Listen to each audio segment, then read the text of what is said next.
We got a good night. The rants are always good. If you haven't experienced this before, what we do is we usually have a guest on site with us, and then we open up the floor to people who want to rant about whatever's on their mind in the sports world, and we give away prizes. So it's a lot of fun. We've got Friday night fights. This is at the Times Union Center, right? I believe it is. Yes.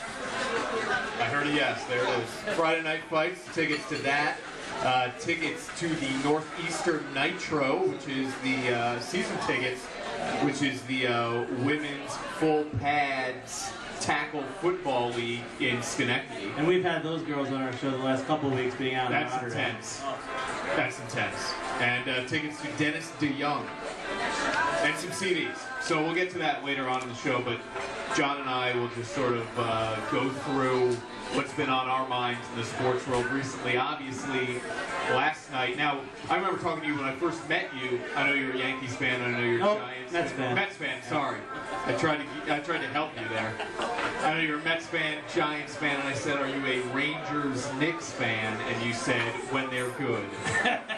That's exactly what you said. So I'm still a Rangers fan. Right, they were good last night.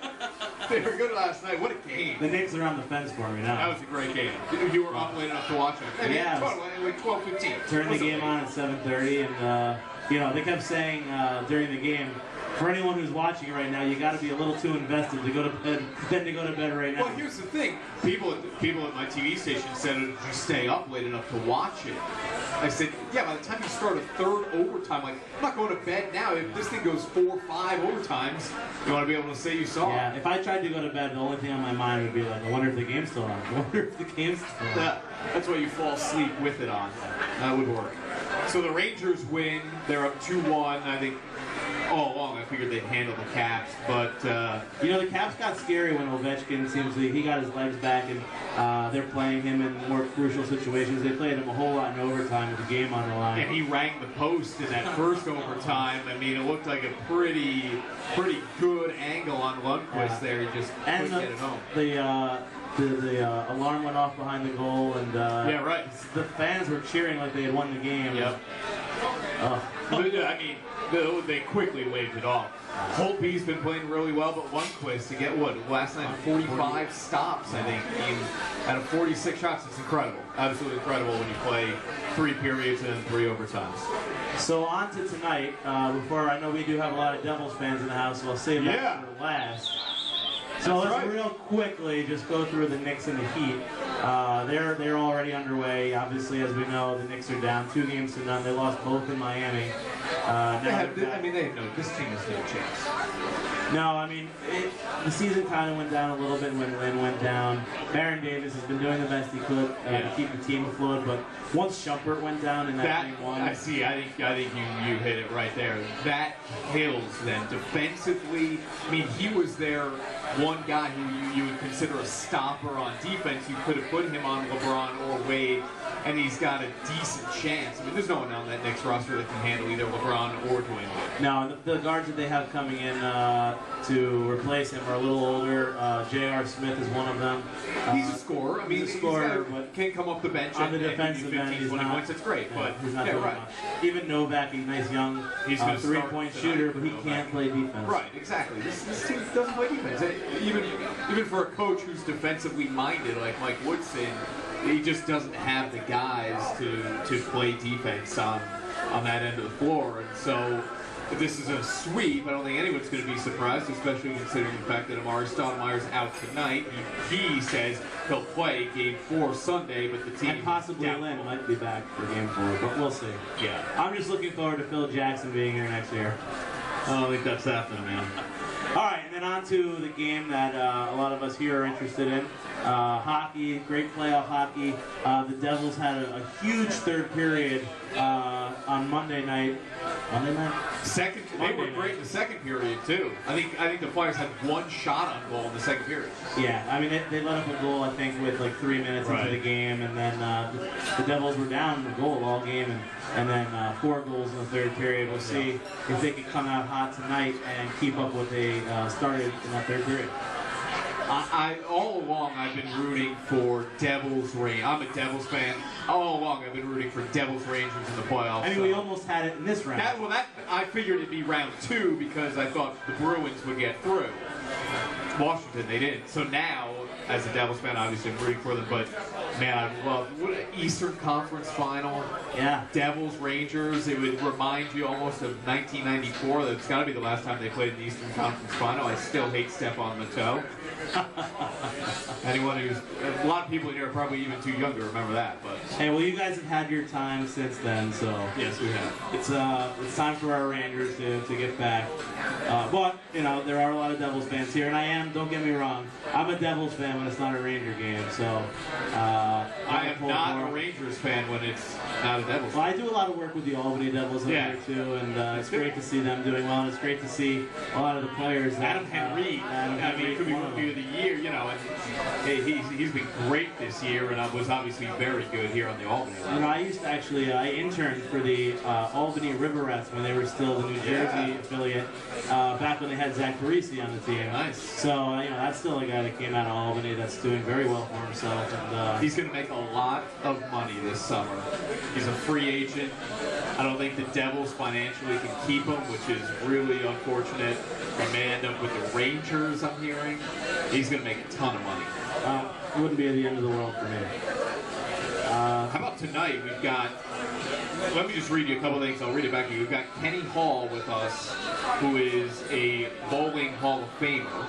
We have John Craig, who is his sidekick every Sunday morning on Fox when they do the bowling show.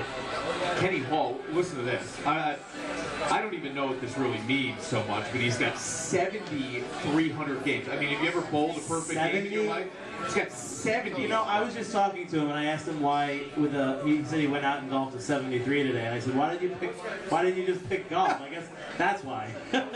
You know what? It's funny. Roger Weiland told me he's actually a pretty good golfer too. So I guess he was 73, and he's got 7,300 games.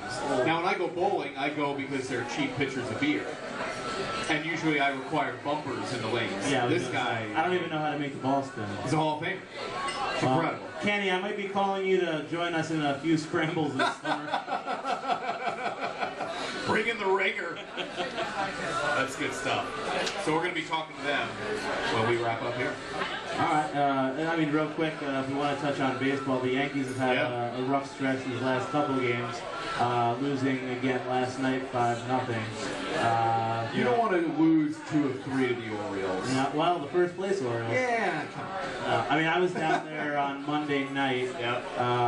Again, the Yankees won, but they didn't play very well. Kuroda kept them in a low-scoring game, 2-1 final. You know, that offense is just, I don't know where they're at right now. Yeah, I know they haven't been scoring lately. What, it was 7-1 Tuesday night and 5-0 last night. But the offense going to, look, I think the issue is going to be pitching. I mean, the offense will come around when you're talking Jeter, Granderson, Swisher, Teixeira, A-Rod. Even though these guys aren't what they were 3-4 years ago, they're going to score enough runs to win. It's whether or not anyone behind Sabathia in that pitching rotation is good enough to get the job done. Got a rookie going tonight. We'll see what happens out in Kansas City. Phelps. And we had, Boston. They're still struggling a little bit with Bobby V at the helm. Yeah, but at least they're back to that watermark of 500, and when you start, whatever they were, 4-10, right? I mean, you now get back to the hovering around 500. That's. You have to look at it as a Red Sox fan as a win. Tampa's going to be really tough. Yeah, Tampa's going to be tough. You gotta believe that the Orioles at some point are going to fall off, and it'll be a 3-team race. And I think still the 2 best teams in that league are the Yankees and the Red Sox. So what about your Mets? Well, my Mets were doing well until everyone's injured. Until they ran into Colorado, and then Houston. Houston just swept them. Yeah. Houston is not a team that was supposed to make any noise this year, and they don't have a very good record. But the Mets got swept in Houston. So they do have a number of Valley Cats, former Valley Cats producing for them, which is kind of nice to see. Yeah, it's a nice local feel, but it doesn't make me feel any better when they're sweeping my team. Yeah, no, it should. But we'll see what happens. They have a young team, and I kind of went into this year hoping that they would win somewhere between 60 and 70 games, which is hopefully they're on pace for that. But I didn't have very big expectations. You don't want to lose 100 games. Well, hopefully we're a little closer to the 60 mark, or the 70 mark than the 60. Are the Nationals legit in that division? I hope. I don't think they're legit this year, but they better be legit soon with all those #1 picks they have on their team. I mean, they just brought up Bryce Harper. Hopefully Strasburg will be healthy for them this year. Zimmerman, I think he's out right now, but he'll be back.